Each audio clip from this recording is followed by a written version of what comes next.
What's going on there, YouTube, and welcome back to another comic book video. This is the channel where we sit down and cover different comic book stories from different comic book companies. Today, we're going to jump back over to Marvel Comics and continue our X-Men reading order, and we're going to pick up with Uncanny X-Men number 104 all the way up to X-Men number 108. Now, we are going to skip over 106 because that issue right there is honestly not that important to cover. But yes, today we are going to continue our coverage over the X-Men reading order. So if you do like today's comic book video, please hit that like button down below and also subscribe to the channel for more content to come in the near future. Also, any suggestions on books I should read, well, please let me know in the comments below, because you never know, your suggestion could be a future video down the road. But I do hope you enjoy today's video. The opening of this book picks up just a little bit after our last video, where the X-Men are trying to get on a boat that could take them to Moira McTaggart's island, where her lab is at, except they run into a guy who does not want to give them a boat because there are people in superhero outfits. Of course, Colossus scares him and they take the boat by force. The only problem is that when they get close to the island, the boat just randomly comes apart and leaves our heroes to swim the rest of the way to Moira McTaggart's island, where we see them make it into the island, except when they get there, they're surprised how big Moira McTaggart Island is. Also, the fact they let us know that this island may be for research, but she's also holding some of the most powerful mutants in this lab. Of course, we're going to see one of them very soon, because out of nowhere, the ground underneath the X-Men gets picked up. They begin to get hurled at the lab at a very fast pace, so they have to break a wall open before they get crushed by the wall and the ground they were on, which of course gets them inside the lab. But the question is, who did that to the X-Men? Well, they find out it was Magneto. It is Magneto making his big return. Now, on the other side of the island, you have Cyclops and Moira McTaggart arriving to the island on one of the X-Men jets. Now remember that Cyclops was not with the X-Men in our last video. He was with Jean Grey while she was recovering at the hospital, except this time he has to help out because of the distress call that came from Moira's lab. And it came from Jamie Madrox, the Multiple Man, a mutant who can make clones of himself. And the reason why he called is because Eric the Red had appeared. Remember, Eric the Red has been this guy who has been randomly showing up and sending villains towards the X-Men, this time Magneto. Now, this was the book that helped reset Magneto's age, because before this book, he was turned into a baby, and now he has been turned back into an adult because he was a Holocaust survivor. His age was causing disbelief this man can fight still against the X-Men. Anyways, Cyclops freaked out because Magneto has returned and the new X-Men have not fought against him before. Getting back to the X-Men, we see them trying to fight against Magneto, but of course they don't stand a chance against him. This is a team who had never met Magneto before, but also the fact that they are overconfident about themselves. They believe they have all of the abilities to beat him, where you have Magneto just throw around the X-Men like it is no big deal. When all of the new X-Men have been taken down by Magneto, you have Cyclops come in at the last second to kind of show his experience when it comes to fighting against Magneto. But then you have Magneto realize what is going on here. See, Banshee had told Cyclops about Eric the Red sending Black Tom and Juggernaut after them. He knew that Eric the Red did all of this to keep the X-Men busy or defeat them so Eric the Red can go after Charles Xavier. So Cyclops tells the X-Men they must retreat to go save Charles Xavier. But of course, you have Wolverine upset with the call. He wants to end Magneto, but gives up arguing and leaves with the rest of the X-Men. Now, when the X-Men leave, you have Magneto showing how excited he is about defeating the new X-Men team.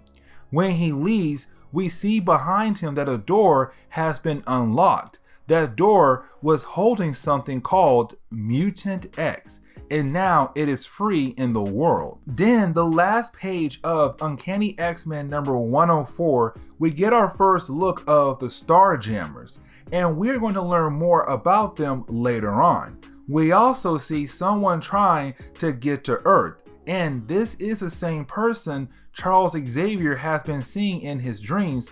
And finally, we see Eric the Red, Polaris, and Havoc about to do a surprise attack on Jean Grey, Misty Stone, and Charles Xavier while they are at Jean Grey's home and her parents are visiting. Now, the beginning of Uncanny X-Men number 105, we pick up at a moment that takes place before Eric the Red attacked Jean Grey, where apparently he was confronted by the new X-Men on a private airport, except they are greeted by Firelord.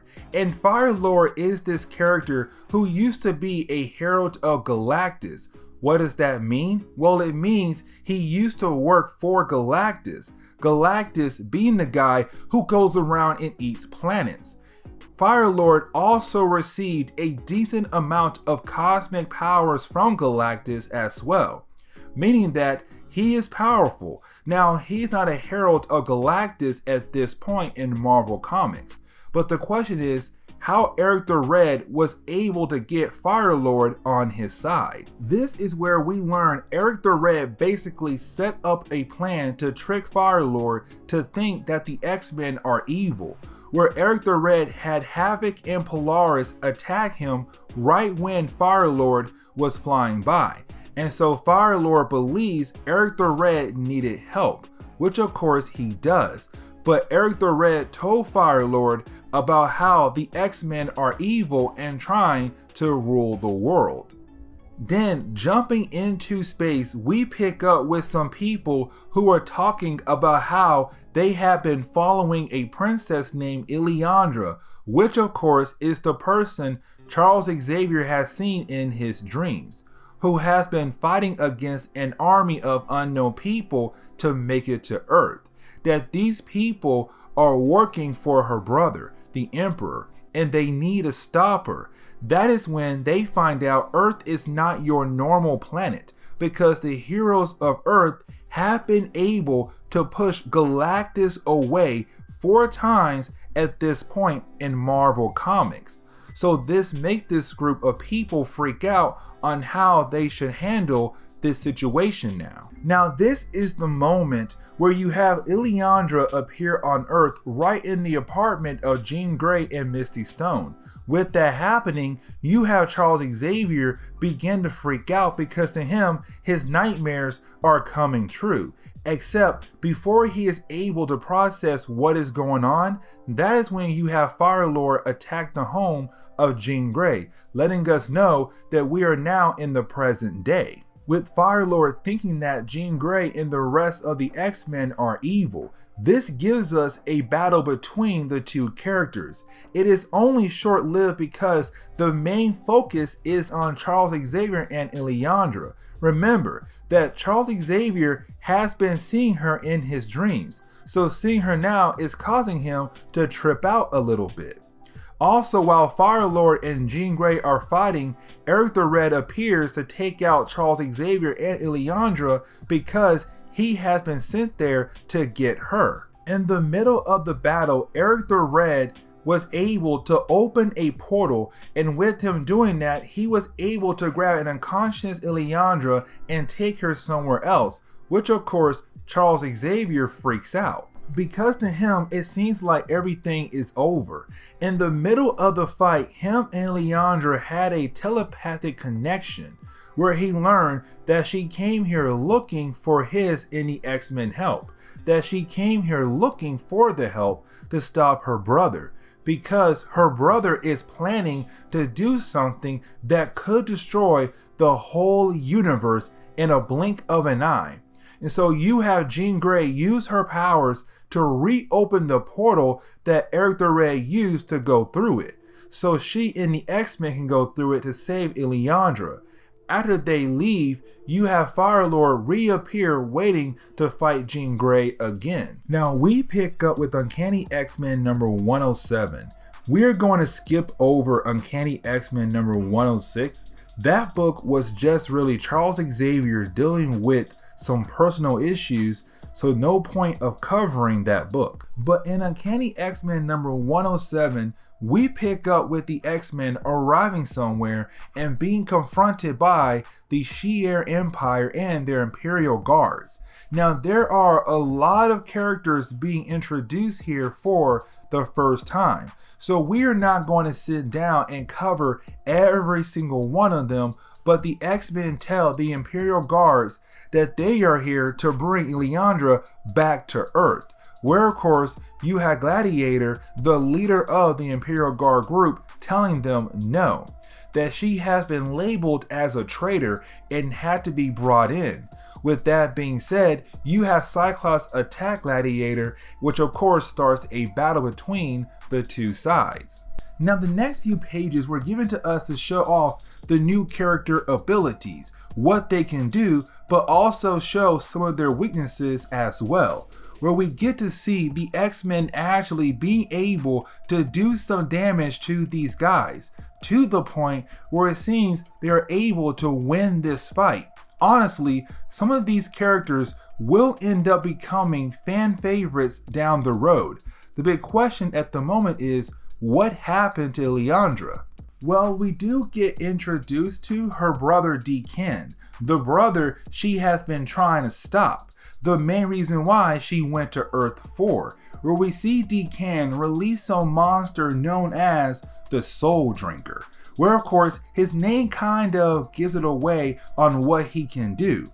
But since she was screaming so loud because she was about to be attacked, Cyclops sent Nightcrawler in to go get her, and of course he just teleports in and out. She is saved, but after being saved, Cyclops asks what all of this madness is about. Why did she come to Earth for the help of Charles Xavier in the X-Men 4? Where she explains that a while back her brother discovered something that is extremely deadly. She tried to stop her brother, but of course he told his people to arrest his own sister for trying to stop him.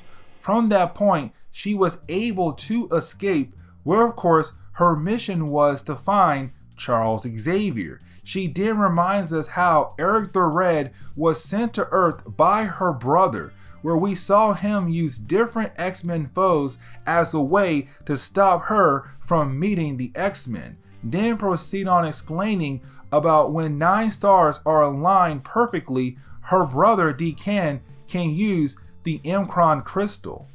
Now when the X-Men are about to get back into battle with the Imperial Guards, they are greeted by the Starjammers, the leader being Corsair, and there are also a few other members, but the main focus is Corsair, the leader. But we see him being able to jump in and help the X-Men fight against the Imperial Guards, where the battle goes as you expected. The X-Men and the Starjammers are too much for the Imperial Guards to handle. After the battle is over, you have Jean Grey realize that maybe she should read the mind of the Starjammers to see if they can be truly trusted.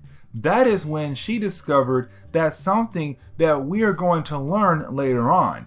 But then you have Deacon appear, showing us that he plans to use the Uncron crystal right at this moment, where the crystal is so powerful that Peter Corbell, who we met in our last video, his computer catches the readings, where he calls up Reed Richards and Reed lets him know that he sees the same thing, that the Earth is about to end, Matter of fact, the entire universe. Opening up with Uncanny X-Men number 108, we pick up with the Uncharted crystal doing what Leandra spoke about, the end times, where the crystal is slowly changing or destroying parts of the universe. The crystal power can be read across the entire universe, even by the American government, the Avengers, and even the Fantastic Four. Now the X-Men are still in the world that was holding on to the crystal, where you have them being confronted by Jeff.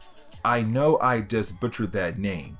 This small being that goes on to say that he is one of the guardians to eternity.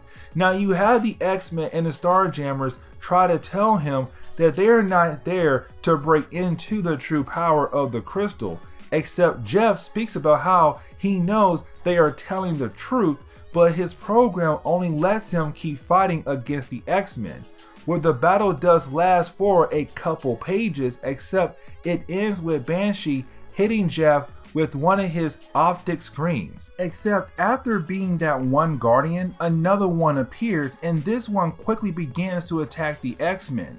At first, the X-Men and the Starjammers begin to battle it, except they realize that the crystal is sending out these guardians. But when it does, it makes a cosmic blink.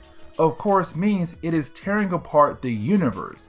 So you have Raza, one of the members of the Starjammers, grab Decan and throw him into the crystal, hoping that will stop everything. That is when they come to find out that they have been teleported into the Uncharted crystal.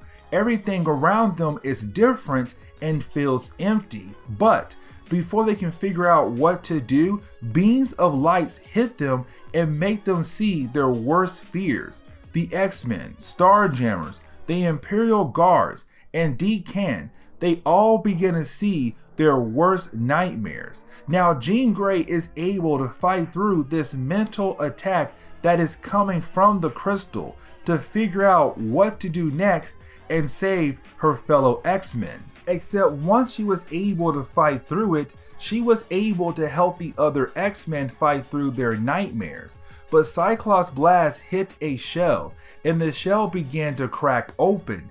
If that shell breaks open, it is the end of the universe.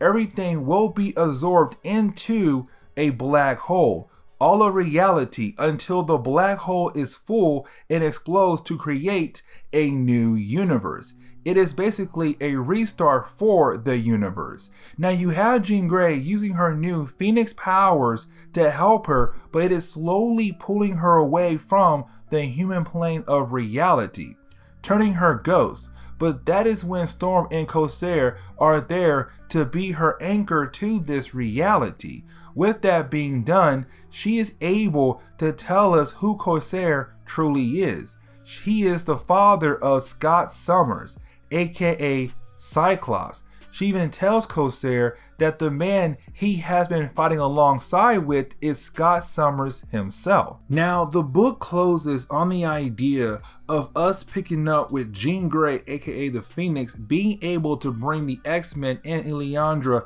back to Earth, showing us that she was able to save the entire universe and bring her friends back home to Earth. And we get to see Charles Xavier kind of falling in love, or begin the process of falling in love with Leandra. And this is where we are going to end today's video. So please hit that like button down below, and also subscribe to the channel for more content to come in the near future. Also, any suggestions on books I should read, well, please let me know in the comments below, because you never know, your suggestion could be a future video down the road. But I'll see y'all next time. Later.